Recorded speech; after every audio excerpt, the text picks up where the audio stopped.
Cheating, they say is psychology. Pero sa tinuod lang, dili ta psychological issue. Sometimes, cheating is a choice. A decision nga gihimo sa tawo nga dili kabalo mo value og respeto, loyalty og relationship.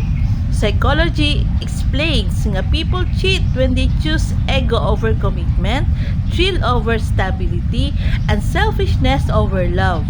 So dili gyud na siya nasipyat lang. Gipili gyud nila ang mag-cheat.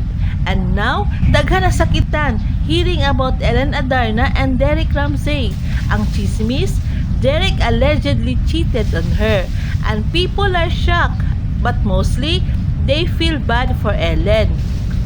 Kay strong woman ba yan na siya? Honest, funny, real, and loyal.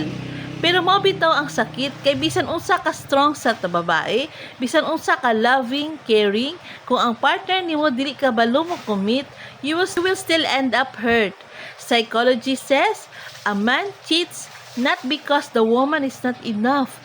He cheats because he is not enough, not mature enough, not loyal enough, not disciplined enough to handle a real relationship. Look at Ellen. She has beauty, confidence, humor, and honesty. Usa pa may kulang ana. Pero nga nang gihilabtan gihapon. Because cheating is not just a reflection of her worth. It's a reflection of his weakness. To all the women watching this, ayaw gid mo pag self-blame. Dili ninyo sala if someone choose lies over loyalty. Dili ninyo sala if someone choose dali-dali nga kalipay kasa long-term na respeto. And definitely, dili ninyo sala if someone could not appreciate your presence. Psychology will always say this, a faithful man is faithful because he chooses to be.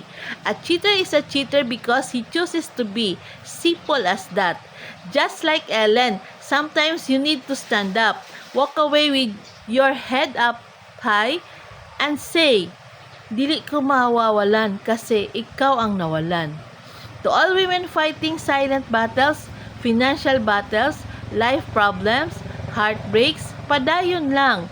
You deserve peace, you deserve a love nga dili magpasakit nimo. You deserve a partner nga klaro, tarong og tinuod.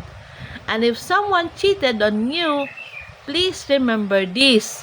Wala ka nagkulang. Sila ang dili ka balo mo value og babae nga tinud-anay. This is Mami Mayang. Follow and share.